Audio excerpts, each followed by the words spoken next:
அனைவருக்கும் வணக்கம். இது ஈரான் அமெரிக்கா கதை. கொஞ்சம் பழைய காலத்து கதை, புதுக்கதை இதெல்லாம் சேர்த்து. எனவே இது பற்றி ஆர்வம் இல்லாதவர்கள் இதை தட்டிட்டு போங்க, பார்த்து உங்களோட நேரத்தை வீணடிக்க வேண்டாம். நான் இந்த பதிவு ஈரான் அமெரிக்கா இஸ்ரேல் யுத்தம் பற்றி ஒரு பதிவு ஒன்று போடணும் என்று நீண்ட நாட்களாக நினைச்சிருந்தேன். நான் நீண்டன்னு சொன்னால் இந்த யுத்தம் தொடங்குக்கு முதல் ஒரு மாதம் 2 மாதத்துக்கு முதல் இப்படி போடணும். பிறகு இது ஒரு அரசியல் விமர்சனமாக போயிடும். எங்களுக்கு எனத்துக்கு தேவையில்லாத வேலை, நாங்கள் எங்களோட குடும்பம் உண்டு இருப்போம் உண்டு போடையில. நான் இன்றைக்கு மனது கஷ்டமாக போயிட்டு, இன்றைக்கு இலங்கை நேரப்படி இப்போ ஏப்ரல் மாதம் புதன்கிழமை 8ஆம் தேதி விடியப்புறம் 2 மணி ஆகுது. நித்திரை வரை இல்லை. என்னென்னு சொன்னால், அமெரிக்க அதிபர் ட்ரம்ப் காலக்கெடு விதிச்சிருக்கிறார். அவை எங்கட நாட்டின் நேரம்படி விடியப்புறம் 5:30 அவற்றை காலக்கெடு முடியுது. இந்த 8ஆம் தேதி விடியப்புறம் புதன்கிழமை. அவைக்கு அப்போ செவ்வாய்க்கிழமை இரவு 8 மணிக்கு காலக்கெடு முடியுது. அவர் கூறிய சில கருத்துக்கள், ஒரு நாகரிகத்தை அழைச்சி விடுவேன், ஒரு இரவோட கதை முடிஞ்சிடும், திரும்பி பெற முடியாது என்று ஒரு ஒரு ஒரு நாட்டின் அதிபர் மாதிரி பேசாமல் ஒரு ரவுடி மாதிரி அவற்றை பேச்சு இருக்குது. அதை கேட்குறது மிகவும் கஷ்டமாக இருக்குது. என்னென்னு சொன்னால், நான் இந்த விஷயத்தில் நாடு, இனம், சமயம், மதம் எல்லாம் கடந்து ஒரு மனிதர்களை பற்றி நான் நேசித்து கொண்டு தான் இந்த பதிவை இடுகிறேன். அங்கே உள்ள பெண்கள், குழந்தைகள், வயோதிபர்கள், குடும்பம் என்று சொல்கிறது, இப்போ நாங்கள் எங்களோட பிள்ளைகளில் இவ்வளோ பாசமாக இருப்போம். அப்படி எத்தனை குடும்பங்கள்? ஈரானில் 94 மில்லியன் மக்கள் இருக்கிறார்கள் என்று அறிஞ்சிருக்கிறேன். நிலப்பரப்பிலேயும் ஒரு பெரிய நாடு. அதை விட அந்த நாடு கிறிஸ்துக்கு முன்னர் 6500 வருடங்களுக்கு முதலே உலகுக்கு நாகரிகத்தை கற்பித்த நாடு. மெசொப்பொத்தேமியா நாகரிகம் என்று நாங்கள் படித்தார்கள்.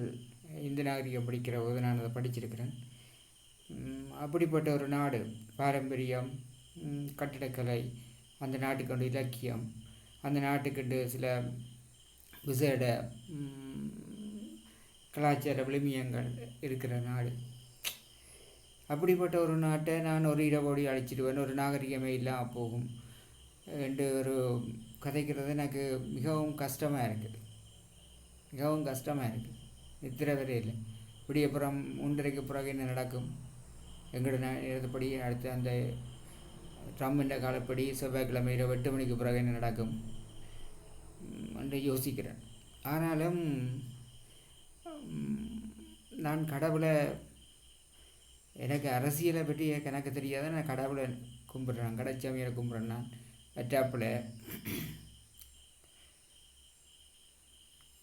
வெற்றாப்பில் கண்ணகி அம்மாவை கும்பிட்றேன், நான் மடுமாதாவை கும்பிட்றேன், நான் எங்கட பிள்ளையங்குளம் குளக்கட்டு பிள்ளையாரை கும்பிட்றேன். நான் வேண்டது இல்லாமல் மனதில் அந்த நாட்டு மக்களுக்காக வேண்டி நான் வேண்டிக் கொள்கிறேன். அதர்மம் அழியணும், நீதி ஜெயிக்க வேண்டும், மனிதர்கள் நிம்மதியாக வாழணும், இந்த மனித நாகரிகத்துக்கும் மனித குலத்துக்கும் கேடானவர்கள், கேடு நினைப்பவர்கள் அழிஞ்சு போகணும் என்று இந்த தெய்வங்கள்கிட்ட வேண்டிக் கொள்கிறேன். உண்மையில் இந்த மனம் என்ன சொல்லுதுன்னு சொன்னால், எனக்கு அரசியலில் பெருசாக எனக்கு கதைக்க தெரியாட்டிலும் இந்த மனம் என்ன சொல்லுது, ஒரு உள்மனம் மட்டும் சொல்லுது, ஈரான் சில அழிவுகளை தாங்கிக் கொள்ளத்தான் வேண்டி வரும். ஈரான் இப்போத்திய நிலப்பாட்டில் ஏவுகணை தொழில்நுட்பத்தில் முன்னுக்கு நிற்குது. ஆனாலும் அமெரிக்காண்ட சில தாக்குதலை சந்திக்க வேண்டி வரும்.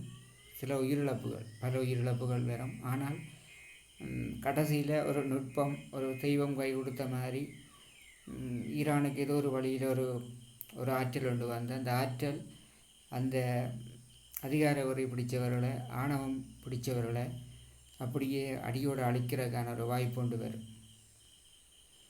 எப்படி மனம் சொல்லுது.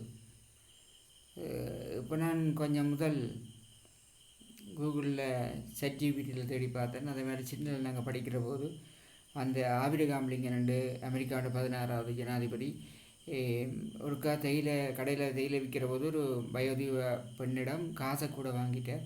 அந்த காசை அவர் கொடுக்கணும்னு சொல்லி திருப்பி கொடுக்கணும், மாற்றியும் காசை வச்சிருக்கக்கூடாதுன்னு சொல்லி இரவிரவாக போய் அந்த பாட்டிகிட்ட காசை கொடுத்துட்டு வந்திருக்கிறேன்.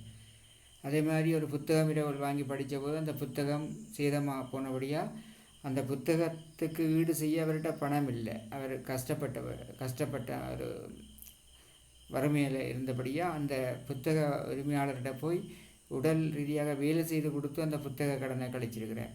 அப்படிப்பட்ட பண்பும் நாகரிகமும் கொண்ட ஜனாதிபதிகள் இருந்த நாட்டில் இவர் ஒரு பழமையான நாட்டை அடிமைப்படுத்தி அடித்து உதைச்சி தன் காலில் கும்பிட்டு விடுவணும்னு சொல்லி நினைக்கிற ஒரு மமதியோடு இருக்கிறேன். இதுக்கு வெற்றாப்பிள்ளை ஆட்சி மடுமாதா கடைச்சாமி நல்ல ஒரு பதில் ஒன்று வச்சிருக்கணும். அது என்ன பதிலுன்னு சொல்லி பாருங்க. இதோடு இந்த ஆணவம், இந்த சர்வதேச சட்டம்பியார் வேலை, சர்வதேச போலீஸ்காரன் வேலையெல்லாம் போகும். நன்றி, வணக்கம். ஈரான் மக்கள் கடவுள் ஆசீர்வதிக்கட்டும். அங்குள்ள குழந்தைகள், பிள்ளைகள், பெண்கள் நிம்மதியாக தூங்கட்டுக்கும். அவர்களுக்கு உணவு, மருத்துவம் கிடைப்பதற்கு